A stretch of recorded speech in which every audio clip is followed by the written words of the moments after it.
Hello, welcome to the Climb to 1800. I am feeling a new sense of passion in my chest. Let's jump straight into finding the game session. We are back in the 1650s after a win last night, and I am feeling fired up. I have not been doing any of my prep at all. I've been really slacking on my chessable studies, but I feel like at my stage, maybe that's for the best. Maybe I need to take a step back, think about my chess for the sake of the chess, not for the sake of the opening. So right now we are finding an opponent. It's taking longer and longer, as I keep on saying, which is a bad sign for my retention, but a good sign for the fact that I'm climbing up and up in the echelon of players. I'm not sure if that phrasing made any sense at all, but I have noticed that my views have gone down a little bit, but I was and I realize now that we found an opponent. I actually don't care about that at all. As I've said from the very beginning, I am playing chess to improve, not to be like a YouTuber or something. So it does not bother me in the slightest.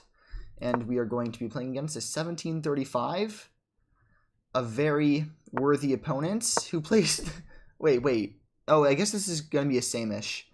For a second, I thought that he.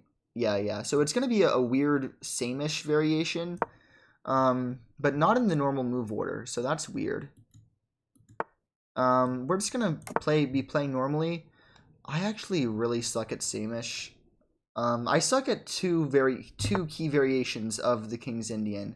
One is the same-ish and one is the fianchetto. I know that the right move here right now is c5, and I'm meant to just be okay with losing the pawn, but my brain won't let me do that.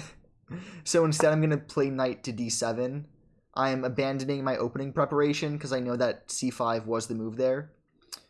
Maybe that was the move for a reason. I hope it wasn't. Anyway, though, we're going to be playing c5 now. If I didn't play it last move, I'm going to play it now. That's my reasoning. And hopefully it's a good game. The key thing wow, great English, Cole. The key reason that my opponent plays f3 is to keep better eyes on e4. Obviously, the downside is that they can't develop their knight to f3, so they develop it to e2 instead. I think that I can take here, but I don't really want to. Instead, I might just make a normal developing move, like rook to b8, with the idea of preparing a3, b5 in the future. So I'm going to do that. He can still take if he wants, and then I'll probably take back with the knight. But who knows? Maybe the pawn is better. In fact, now that I think about it twice, I probably will take back with the pawn, because if I don't, then I'll probably play rook to d1. And if I win this game, I will have my peak rating, which would feel very nice. But obviously, that is contingent on me winning. And my opponent is literally named Good Player, so they're probably a good player. And they're from Germany. I feel like I haven't seen that many chess.com accounts from Germany. I don't know why, but I just feel like they're pretty rare. But anyway, and by the way, I definitely would take back with the knight, because that would keep ideas of b5 not leaving me with an isolated pawn. But I doubt that he will take here if he didn't take on the last move. His main problem is going to be activating his light squared bishop. I guess he could just play knight to g3, actually. So maybe that won't be that bad for him. Oh, I was just thinking there's no way that he plays that move, but he did play that move. I think that might have been a mistake, though. Because, or not a mistake, but maybe an inaccuracy. Because that really weakens this pawn. And if he pushes here, I'm just going to jump. I'm just going to try to get over there. I think I might actually want to take now. I know that it wasn't a minute ago, but now I actually have takes. Then I can play knight to d5. And now I'm forking these two pawns, so he's either going to have to play queen to d3 or take with the bishop. And then after the queen trade, I have a really solid spot on this square. However, maybe this is better. Or I could even just play h6. I don't really want to play h6, though. In fact, I think that I will take. Now, taking with the knight, I do think might be a slight mistake, because that would weaken this pawn a bit, and after I play knight to e5, although I guess that does defend this pawn, so maybe it's not that bad. Or I could just play a3. a3 seems totally reasonable as well. But no, I want to take. My gut tells me taking is right, and I don't want to waste too much time on this move. Now, I don't think that g5 is a good move here for the sole reason that I would jump into h5 in that scenario. So, actually, I was going to play knight here, but couldn't I play e5? On second thought, that looks bad.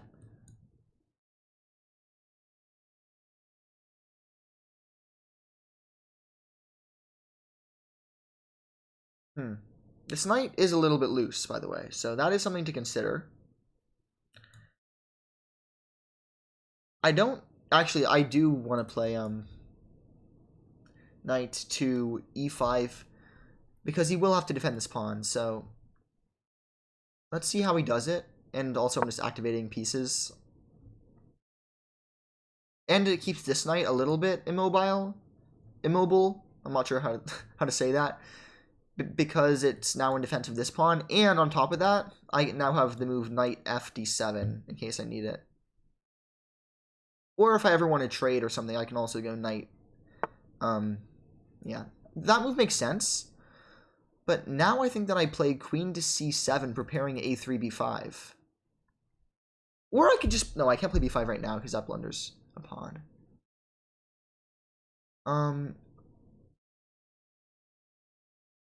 That sack is not it. You know what? Let's play queen... No. I think that a3 is better. Here takes.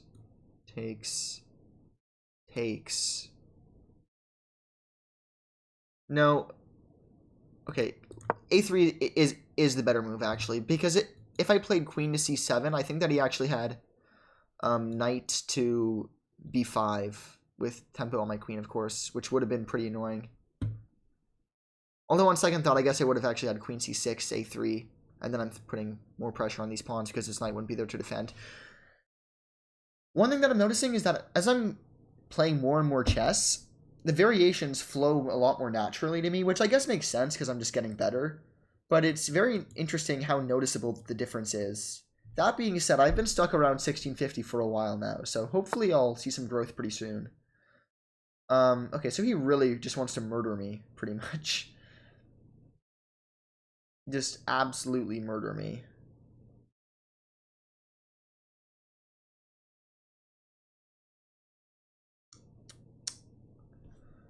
Yeah, he is not trying to hide his intentions at all.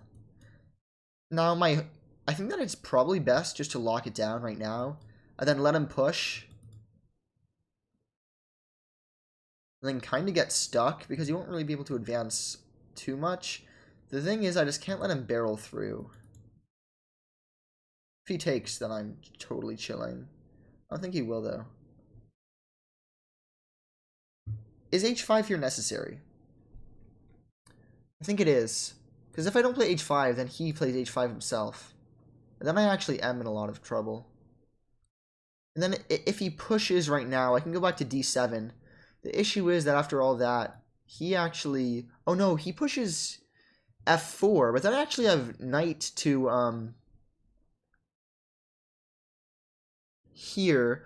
Oh, but I don't have the evacuation to h6 because that would be covered by g5. But either way, I think that I do play h5.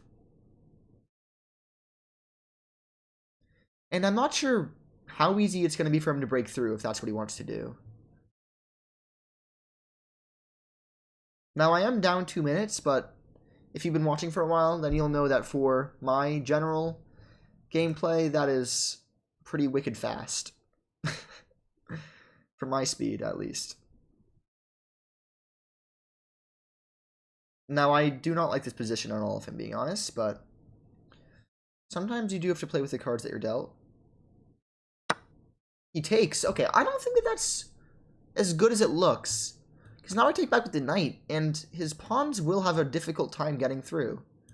So I'm definitely going to take back with my knight, obviously. If I had to guess, I think that he's probably going to play bishop to e2 with the idea of pushing f5 with tempo on my knight.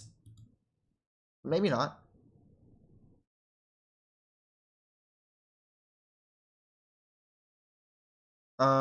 Yeah, I mean, we'll definitely see. There's a lot of ways that this could go down. Obviously, it's chess. By the way, I am keeping in mind that my bishop is on a crazy strong diagonal right now. Maybe not crazy strong, but there are a lot of potential tactics in my near future. Now, I think that he might have killed his attack with that last move, because I really don't see how he's going to break through now. That being said, I mean, f5 is, I guess, the way that he would do that, but I'm not totally sure if I'm terrified of f5, because now I do have knight g5, knight h6. Although not really, because I guess he does have a double attack on it. I mean, I can talk about potential moves, but I mean, there are just so many things he can do that I'm not sure it's worth it right now. I also need to activate my light square bishop, of course. And I think that I'll do that with b5 pretty soon.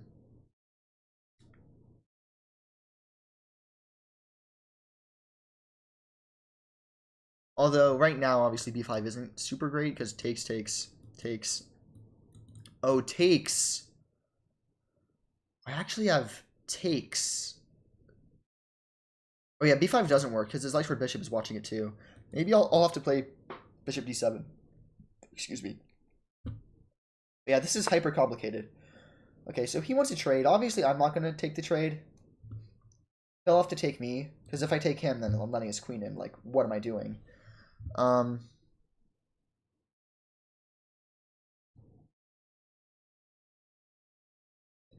wish that tactics here worked.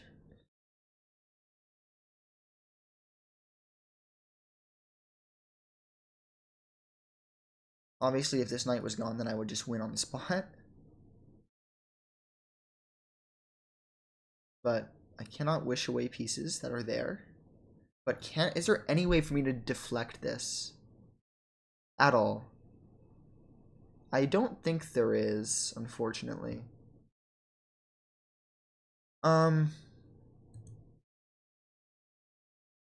Oh, there might be, though. If I play queen here, then then I'm actually threatening queen takes check.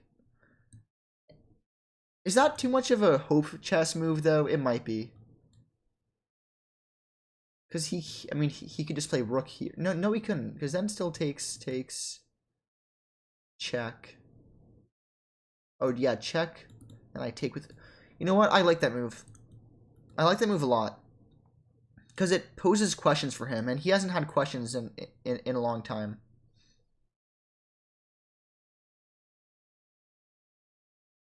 Yeah, let's do it. It might be hope chess, but this problem is actually reasonably difficult for him to solve. I think. I also, by the way, had knight to g3, but I didn't like that because he's just going to play rook g1, and then his pawn it can move forward again. Now, I assume that he's going to see this tactic because he's a high-rated player, but you never can fully assume these types of things.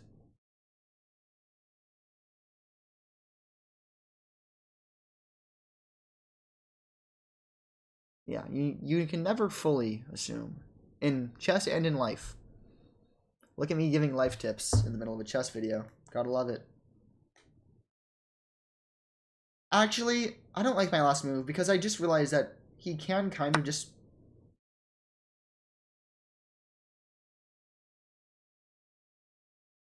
Okay. That's a little bit annoying. Not super annoying, though. Let's see...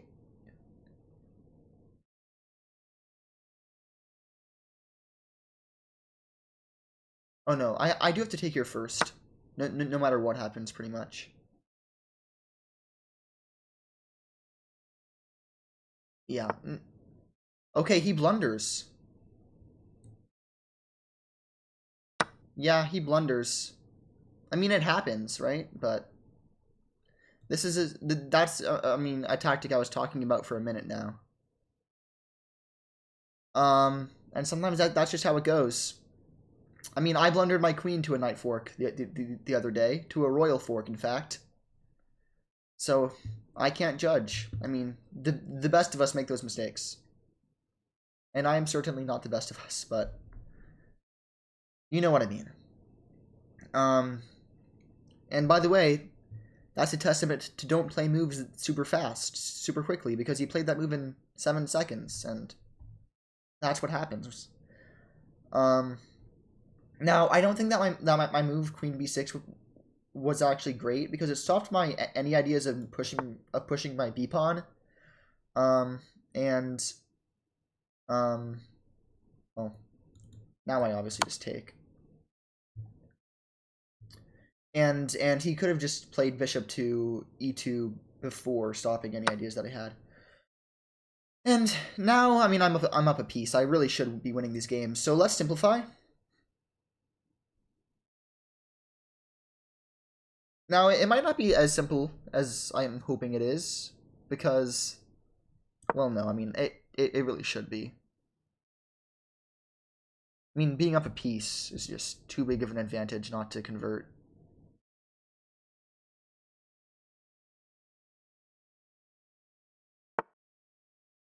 Okay, then obviously we take. Okay. Now what to do? I mean, I think that just attacking this pawn immediately is probably the right way to go. I don't want to be playing too fast because I almost just blundered this pawn, by the way. That would not be good. Instead of all that, let's kick out his knight. If I kick out his knight, where does it go? First thing I have to ask every single time. Maybe that's not the best move. On second thought. Yeah, maybe that isn't the best move. Because if I kick out his knight, then he can go in here. But that actually probably traps him, and yes, it does trap him. So he can't do that, actually. But if he... oh, wait, no, it doesn't trap him. He can take the bishop after that, but that's just an equal trade. Here isn't too big of a worry, because it looks like he's probably going to get trapped eventually. Like, I don't see any big threats. The bigger issue is that he goes there. Because then he's actually a little bit annoying to deal with, but then I just bring my own knight back, I guess, and I'm probably totally fine. So yeah, on second thought, and on second thought, let's just trade it down to oblivion. There are multiple ways to win a chess game. One of them is just to trade. So let's go here, kind of force the matter.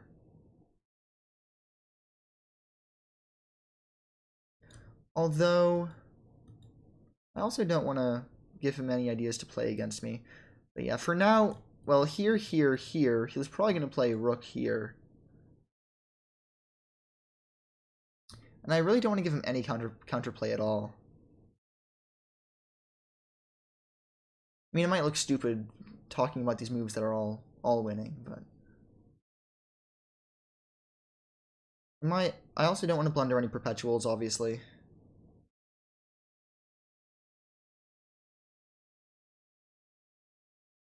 Yeah, let's just attack the rook. I mean, I see no reason not to, right? I mean, the pawn. Now he's going to have to probably use one of his pieces to solely defend a single pawn, which you never want to see if you're on the side that has that restriction. And then I'm probably going to want to maneuver my knight in, play e5. Yeah. This position does kind of play itself. Now, watch me lose it, by the way. Like, it's never over till it's over, but it's looking pretty over.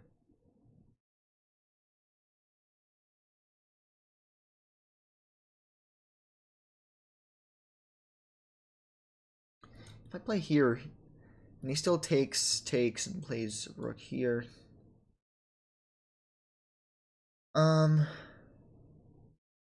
Oh, doesn't this move just win too? Because here, then if he takes, I trade. Oh no, but his piece isn't hanging. Pizza.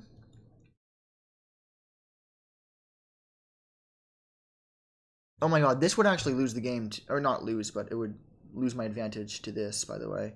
So can't play that. You know what? Here takes there, here takes. Coming in with a check. I'm sure it's winning. You know what? Let's give up the one central pawn just to get out his one annoying piece.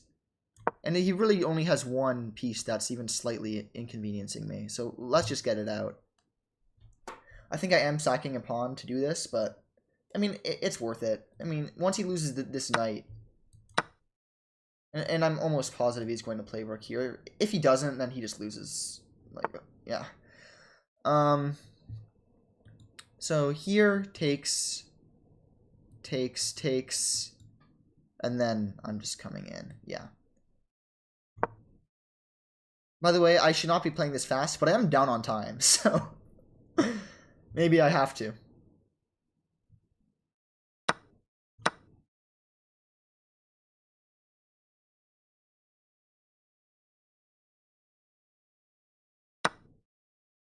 He immediately takes with the rook.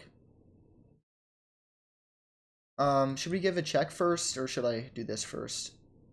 No. Let's give a check first, take control of the open file. He'll have to use a tempo. And then we can play rook here, or bishop there, or something, yeah. And this should just be totally winning. But I do need working conversion, so here I get some practice. And a 1735 probably doesn't want to lose to a 1650, so I do not blame my opponent for resisting. But next move is rook d8, and then I really don't see what he's going to do. Yeah, that's the one move I was thinking, because now he's just going to try to push this pawn. But, I mean, he really has no hope. I can even play king here, by the way. But why get in the line of attack? I can also just kick him out. Like, there's no reason to try to get fancy. Yeah, what he's hoping for is just some tactic to save him. But actually, I'm not even afraid of him pushing this pawn, because what's he even going to do with it?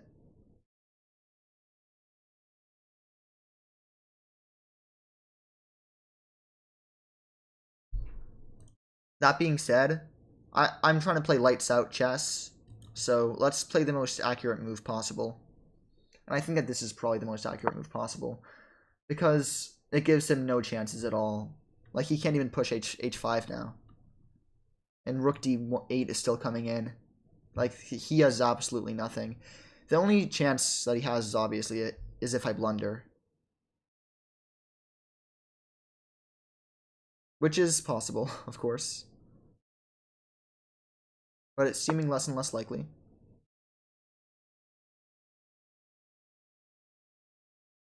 Alright, let's play rook d8.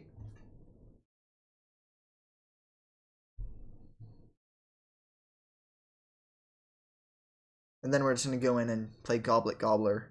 I'm not sure if you guys have heard of that game. It's kind of fun. It's basically tic-tac-toe, but you're just... But certain pieces can take other pieces. By the way, I would not blame you if you wanted to skip to the end of this video just to see, you know, the analysis. But I'm going to play it through, of course, because I always do. And by the way, actually, after check, if he moves back, I'm probably just going to check, take the rook, and then just be up a lot of pieces instead of taking this pawn. Just to liquefy. But yeah, I mean, this is probably like unwinnable, even if you're Magnus Carlsen as white. I mean, just I know it's kind of obvious because I'm up a piece, but the I mean, not bigger, but another consideration is that even with the pieces that he does have, mine are just superior in every way. So I wouldn't be surprised if a resignation came in shortly. But I also understand that opponent has the right to use the entirety of their clock. So I wouldn't judge them either way. And not to jinx it, right? But it looks like we are going to have a new peak of 1663. And my other peak was 1660. But let's not count our chickens before they hatch. This is a very good player. A 1735. So if I get sloppy, I can still blunder. But I mean just captures, right? Although captures might give him some counterplay because he'll be able to come in here. If I give a check though, he's gonna be forced up. Then check again. And then I just take the rook. Or yeah, okay, so this is definitely the better move of the two. The absolutely zero chances. Okay, so now we give this check. He has to come up here to not lose a piece, but then I still come in with this rook and he still loses it. So yeah. I mean, it's just lights out. And then it's going to be mate pretty soon too, by the way. Yeah, just absolutely diabolical. Zero chances. Yeah, there's actually mate on the board, by the way. Up takes... No, sorry. Up, check here. He's going to go up here, and then takes his mate. So mate on 3 is on the board. And he has resigned. And we have a new peak of 1663. Oh, it's actually mate in 4. Wait, king h3, though, then bishop d7. Oh, wait, this is not a mate. This is a mate in 15. Why? Oh, because he can sacrifice with rook g4. But, I mean, he wouldn't have done that. He either would have resigned or played king h4, which then would be a mate in 2 after takes. Oh, I forgot that he can sack all that. But anyway, point is just fully winning. What was the mate in 4, by the way? Rook takes here, then king g4, then... Well, g5 is the mate. Then rook h3 to hold off the inevitable. Check. Here. And mate. Okay. But let's do the game review. That was a good game. I'm very happy with that. Although, watch game review tell me I played badly. Who knows? Okay, it wasn't as high as I thought it was. 84% accuracy. I thought it was going to be higher, but I can't complain. I mean, I won. And I did blunder the entire game away at one point, so I'm looking forward to seeing what that's all about. Now, all this is fine. Nothing crazy. Rook b8, I guess, isn't great. Oh, this move makes sense, because I actually know a few lines in the same-ish, and queen to a5 is prevalent in a few of them. I guess prevalent isn't the right word, but all this is fine. Sorry if I'm speeding through this a little bit. Yeah, g4 was a little bit premature, but taking wasn't the best option. What should I have done instead? I should have played a6 to, I guess, prepare some counter attacks. By the way, look at how crazy long this line is that the computer gave me. But the point was that I'm preparing d5. Anyway, this happened instead. I take, then I play knight to e5, which is fine. a6 is good now, but not the best. Oh, well, wait, g5 instant. Wait, what? But he can just take. Oh, wait, what? Oh my god, I missed that tactic because I'm x-raying here. So then even if he goes up, then I'm taking on a1. Wow. What if he takes with the pawn? Still wants me to take on f. Okay, so I just fully missed. Oops, sorry. Knight takes f3. Knight takes f3. Knight takes e4. Here. Knight takes e4. Here. So it wanted me to give up 2 pieces for the rook. I fully forgot that was a possibility. I just fully missed taking, and then taking on e5, getting enough compensation for it. But I'm kind of glad because, honestly, even if I have equal compensation in pawns for a piece, I feel like I'm not good enough to really take advantage of that. Okay, h5 wasn't great. I thought that if I didn't play h5, though, that he would have played h5. So I don't want a g5 as was before. Then takes. And then he can't actually take with either piece. Because, again, same tactic happens to him. with either one. Oh, here actually he loses the game instantly. So interesting, but if I were to play b5, what happens if he displays h5 himself? And then computer isn't afraid. Okay, computer is not afraid of this position, but I am. Okay. I guess I just shouldn't have been afraid, but I'm a human, so I was afraid. Taking was the best option for him, but I thought that that gave me such an easy defense. But who knows? Okay, so queen b6, as I said, it wasn't the best move, but it wasn't terrible either. So I'm not too mad at that. And he does win a pawn through. Oh wow. How is this? How is this a blunder?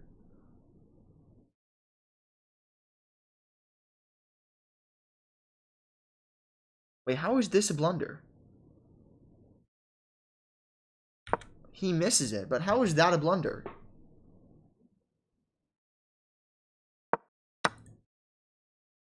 Taking, right? But then... Oh my gosh, I blundered my queen! I can't take on f3 because the queen is pinning it to the king! Oh my gosh! Oh, that's insane that we both missed that. And then, by the way, I make a mistake. Why didn't I take the free rook?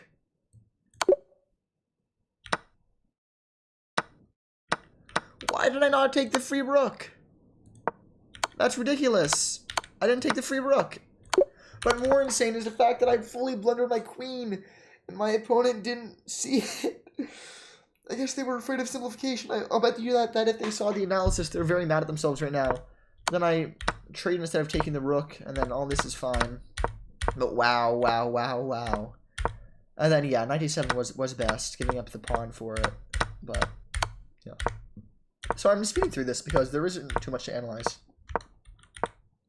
What was better here?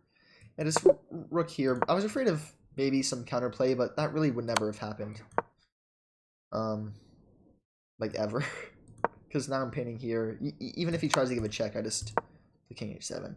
So no need to be afraid, but what I did was perfectly fine as well. And then obviously this is just fully winning. And then he resigns, and we are up to the 1663 mark, which is the first time I've ever been that high. So thank you for watching. I'll catch you tomorrow. Feels good to finally be making even a little bit of progress. Adios.